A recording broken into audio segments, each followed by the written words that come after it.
तो आगे बढ़े। तो और लोग जानेंगे क्या, कंबसन एंड फ्लेम, है ना। कंबसन में हम लोग थोड़ा जानेंगे, पहला क्या, टाइप्स किसका, कंबसन का। दूसरा फायर कंट्रोल, फायर कंट्रोल, उसके बाद एक्सटिंग्विशिंग ऑफ फायर, है ना। ये तीन चीज हम लोग सीखेंगे। और ये तीन चीज जो है ये हर आदमी को सीखना चाहिए। मतलब अगर वो टाइप ऑफ कंबसन नहीं जान रहा है चलेगा, लेकिन जितना भी आदमी है धरती पर उसको फायर कंट्रोल के बारे में बेसिक्स जरूर पता होना चाहिए। और फायर, कोई भी फायर कैसे एक्सटिंग्विश किया जाता है ये जरूर पता होना चाहिए।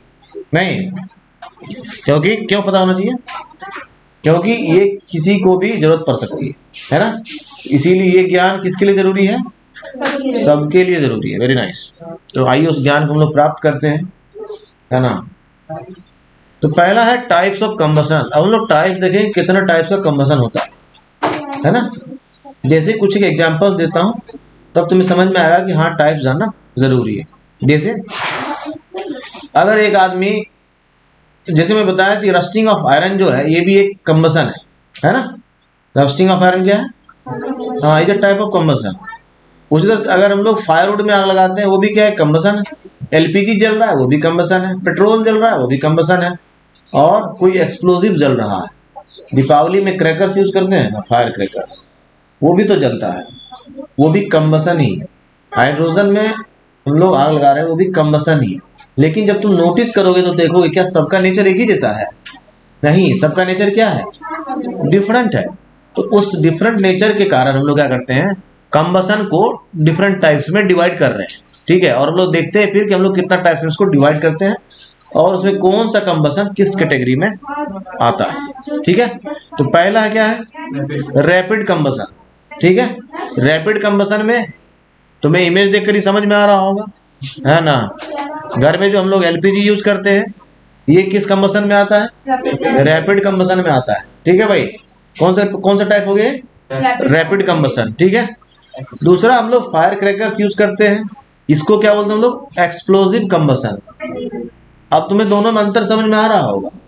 क्या तुमको संभव है कि तुम्हें कितना भी फायर क्रैकर्स दे दूं और बोलूं कि इससे थोड़ा सा खाना बना देना, होगा क्या, क्या होगा, हाँ कुछ और ही होगा, लेकिन खाना नहीं बनेगा, है ना। क्या समझेगा, तो इसीलिए समझ में आ गया। अब रैपिड कंबसन और एक्सप्लोसिव कंबसन में समझ में आ गया। एक्सप्लोसिव कंबसन क्या है, इसका बेस्ट एग्जांपल फायर क्रैकर्स है। और रैपिड कंबसन का एग्जांपल समझ में आ गया क्या है, हाँ। तो अब है कि एक्सप्लोसिव कंबसन जो है ना, इसका यूज डिफरेंट है, इसका यूज डिफरेंट है। जो काम ये कर रहा है वो काम ये नहीं कर सकता, और जो काम ये कर रहा है वो काम ये नहीं कर सकता। हालांकि कई बार रैपिड कंबसन जो है जैसे एलपीजी वगैरह है ये भी एक्सप्लोसिव का काम करता है, समझ रहे बात होगी नहीं, हाँ। तो इसको भी जब तुम उस तरह से यूज करोगे तो ये काम करेगा एक्सप्लोसिव की तरह। लेकिन जैसे कभी कभी होता है ना, सिलेंडर ही ब्लास्ट कर जाता है, एक्सप्लोसिव की तरह ही काम किया, कुकर ब्लास्ट कर जाता है। आसपास में जो रहता है ना, अगले दिन उसका नाम, हाँ, न्यूज़पेपर में छप जाता है और घर में उसके फोटो पे माला चढ़ जाता है, शाबाश। ठीक है भाई, तो अगर क्या है ना, एलपीजी अगर एक्सप्लोजिव की तरह काम करे तो ये बहुत ही डेंजर करता है। लेकिन जो एक्सप्लोजिव कंबसन है हमको पता होता है इसके बारे में कि भाई एक्सप्लोजिव है, तो हम लोग थोड़ा सा केयरफुली हैंडल करते हैं। ठीक है, next one is spontaneous combustion. Spontaneous combustion का एग्जांपल देता हूँ। स्पॉन्टेनियस कंबसन क्या होता है, जैसे हम लोग मैचस्टिक को जैसे ही फास्फोरस पे रब करते हैं क्या होता है, कैसे जलता है, धीरे धीरे जलता है। आता है पूछता है क्या मैं जल जाऊं, बोलते हो जल जाओ, फिर जल जाता है ऐसा। तब हाँ, एकदम फायरिंग नेचर के साथ जलता है और फिर बुझ जाता है। नहीं, फास्फोरस भी इसी तरह से जलता है, सडनली ऐसा स्पॉन्ट में जला और खत्म हो गया। ठीक है, समझ गए। अब हम लोग देखते हैं रैपिड कंबसन को थोड़ा सा अच्छे से। ये किसी को नहीं समझ में आ रहा हो तो बता सकते हैं, वी विल रिपीट इट। ठीक है भाई, अभी हमारे पास क्या है, रैपिड कंबसन है। रैपिड कंबसन में क्या है कि थोड़ा सा फास्ट जलता है ना। ठीक है भाई, अभी हम लोग कुछ और टाइप्स भी देखेंगे, है ना।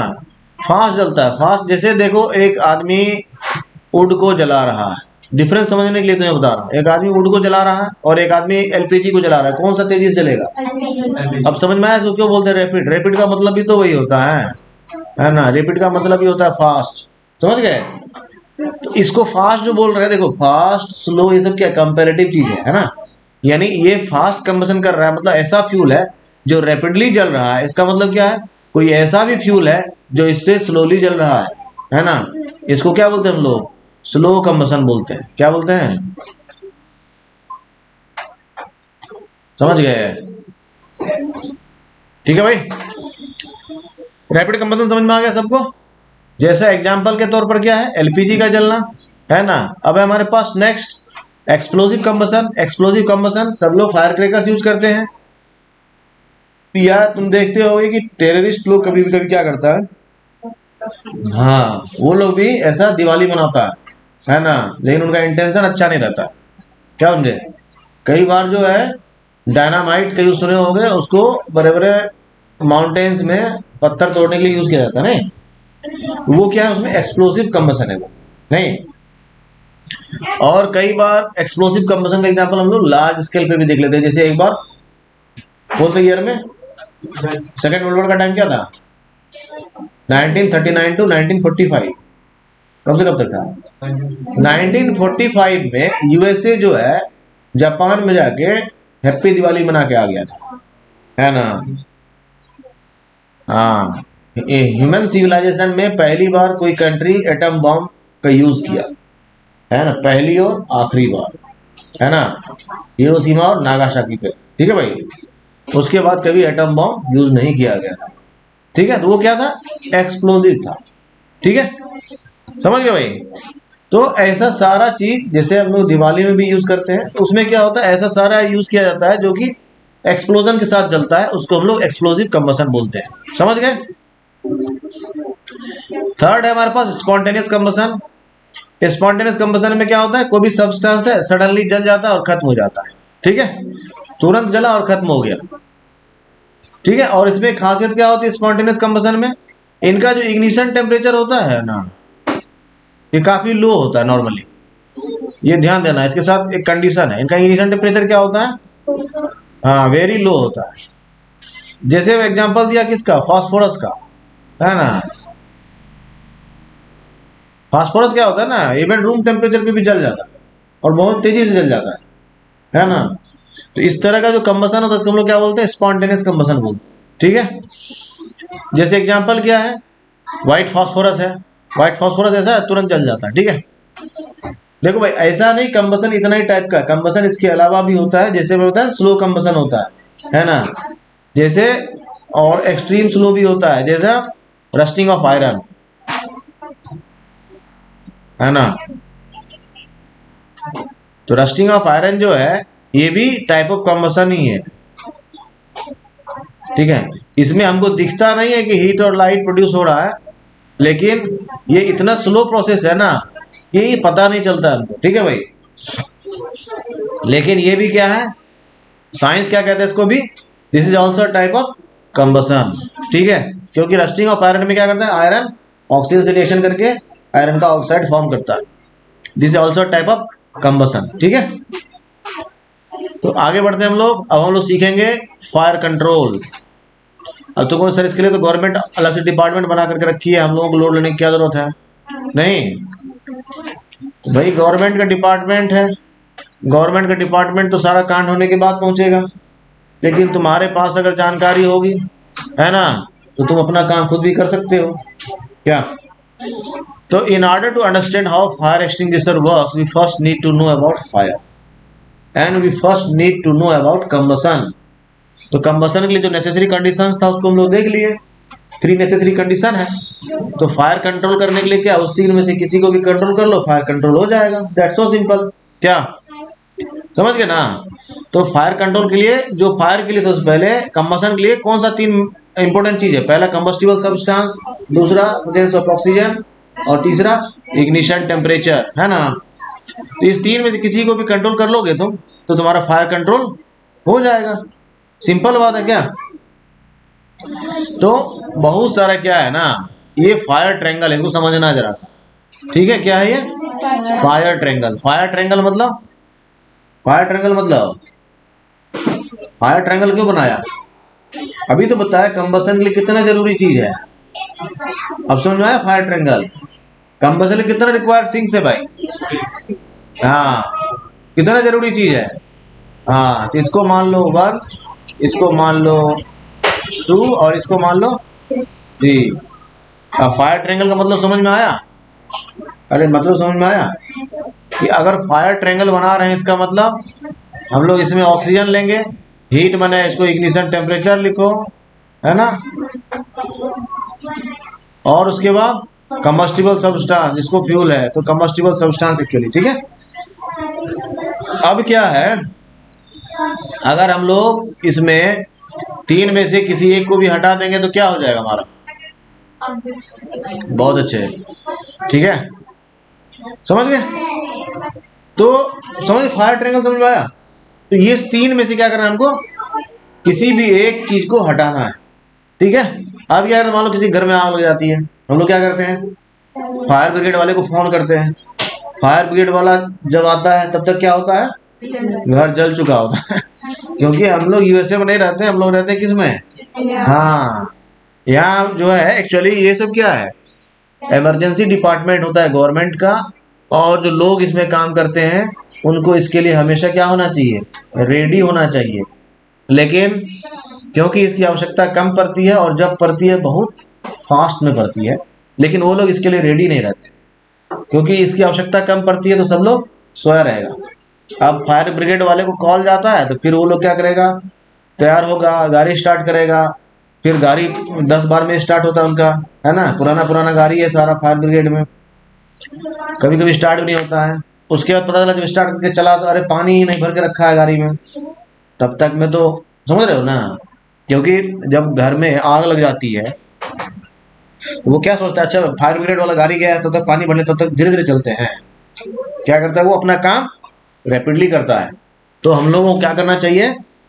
निश्चित तौर पर फायर ब्रिगेड वाले को जानकारी दे देनी चाहिए, लेकिन साथ ही साथ आसपास में जो रिसोर्स अवेलेबल है उससे उसको कंट्रोल करने की कोशिश करनी चाहिए। नहीं, जैसे हम लोग क्या करते हैं, अगर कोई व्यक्ति एक्सीडेंट कर जाता है क्या करते हैं? उसको उठा पुटा सीधा हॉस्पिटल ले जाते हैं? नहीं, क्या करते हैं? उसको पहले उसको प्राइमरी फर्स्ट एड देते हैं, समझ गए? जैसे कोई आदमी एक्सीडेंट कर गया, उसका एक्सेस ब्लीडिंग हो रहा है, पता चला अगर इसको उठा के हॉस्पिटल ले जाएंगे तो ब्लीडिंग से ही मर जाएगा, है ना, सारा ब्लड बाहर निकल जाएगा बॉडी का, तो बचेगा। तो हम लोग क्या करते हैं? उसको प्राइमरी एड देते हैं, that is called first aid. नहीं, जिस आदमी को जो जानकारी है, बैंडेज बांध सकता है, उसको रोक सकता है, और उसके बाद हम लोग कहाँ ले जाते हैं? उसको हॉस्पिटल ले जाते हैं, समझ गए? तो फायर एक्सटिंग्विशिंग ऑफ फायर में भी हम लोगों को सेम टेक्निक अपनाना चाहिए। निश्चित तौर पर फायर ब्रिगेड को कॉल करना चाहिए, और लेकिन उसी के इंतजार में बैठे नहीं रहना चाहिए। हर आदमी के पास, जिसके पास जो रिसोर्स है ना, मोटर है तुम्हारे पास अगल बगल में, उसका पाइप निकाल के, किसी के पास कुछ नहीं समझ रहा बकेट है, ट्यूबवेल है, आसपास में कोई फायर एक्सटिंग्विशर का सिलेंडर है, जहां जो समझ में आता है, आसपास में मिट्टी है, बालू है, जिसको जो समझ में आता है उसको बुद्धिमानी के साथ, है ना, बिना खतरा उठाए उसको कोशिश करना चाहिए कंट्रोल करने का, ठीक है। तो इसके लिए क्या जरूरी है? हम लोग को सबसे पहले जानना पड़ेगा कि टाइप ऑफ फायर। देखो भाई, फायर एक्सटिंग्विश करने के लिए जैसे हम लोग टाइप ऑफ कंबसन जाने ना, उसका टाइप ऑफ फायर होता है कि फायर किस टाइप का है, क्योंकि अलग अलग टाइप के फायर में उसको बुझाने का तरीका अलग अलग होता है, ठीक है। अब जैसे मान लो इलेक्ट्रिकल क्या कहते हैं, शॉर्ट से कहीं आग लगी है तो एक अलग टाइप का आग हो गया, है ना। लकड़ी में आग लगी, घर में आग लगी, अलग तरीके का आग है ना। तो अलग अलग केमिकल आग फायर है तो वो अलग टाइप का आग है। तो कहां पर किस टाइप का आग है ये पता होना चाहिए, समझ गए बात को? तो उस जगह पर हम लोग वो क्या करना है ये देखें। तो सबसे पहला तरीका क्या है, जो सबसे कॉमन है वो कि मोस्ट कॉमन फायर जो होता है वो क्या होता है, can be extinguished by the use of water, है ना। अब इलेक्ट्रिकल शॉक से भी आग लगी है लेकिन आग फैल गई घर में मान लो, तो उसको हम लोग पानी से बुझा सकते हैं, क्या समझे? और लेकिन पानी से बुझाने से पहले हमेशा ये कोशिश करना चाहिए कि किसी भी तरह से इलेक्ट्रिकल सप्लाई को रोक दिया जाए, है ना। दूसरा क्या है जहां पर पानी देना डेंजरस हो सकता है, जैसे इलेक्ट्रिकल फायर को, या फिर कहीं फ्यूल में आग लगा, तेल में, लिक्विड फ्यूल, लिक्विड में आग लगा हो, एलपीजी में आग लग गया हो, उस जगह पर कभी भी पानी यूज नहीं करना चाहिए। पानी यूज करने से क्या होता है, वो और स्प्रेड ही करता है। क्या समझे? हमेशा ध्यान रखना, तेल में जैसे ही पानी डालोगे तो वो उसको बहाएगा बाहर, आग फैलेगा। ठीक है, तो वो क्या होता है, हमेशा हमारे लिए खतरनाक हो जाता है। अब केरोसिन में आग लगा है, उसमें तुम पानी डाल दे तो केरोसिन क्या होगा, पानी हल्का होता है, पानी ऊपर आ जाएगा, बुझेगा नहीं और फैलेगा आग। कोई भी नॉर्मली फ्यूल जो होता है ना, वो लाइटर देन वाटर ही होता है। लिक्विड फ्यूल पर कभी भी वाटर नहीं डालना चाहिए बुझाने की, उसको क्या करना चाहिए, ऑक्सीजन का सप्लाई रोक करके आग बुझाना चाहिए। समझ गए? बात समझ में आई? जैसे पेट्रोल, डीजल, ये सब क्या लिक्विड फ्यूल है, इस पे कभी भी क्या करना है, पानी भूल से भी नहीं डालना है, नहीं वो आग और क्या होगा, भयानक रूप ले लेगा। समझ गए बात को? इलेक्ट्रिकल फायर तो उसी तरह से, उस पे भी कभी भी यूज नहीं करना चाहिए वाटर। समझ गए बात को? Now we have some questions for you. What do you mean by slow, rapid and spontaneous and explosive combustion? Slow combustion समझ में आ गया था ना? स्लो कंबशन समझाया था ना? हाँ। Give one example of each. Next, what is fire triangle? And the third one is, what are the conditions necessary for fire?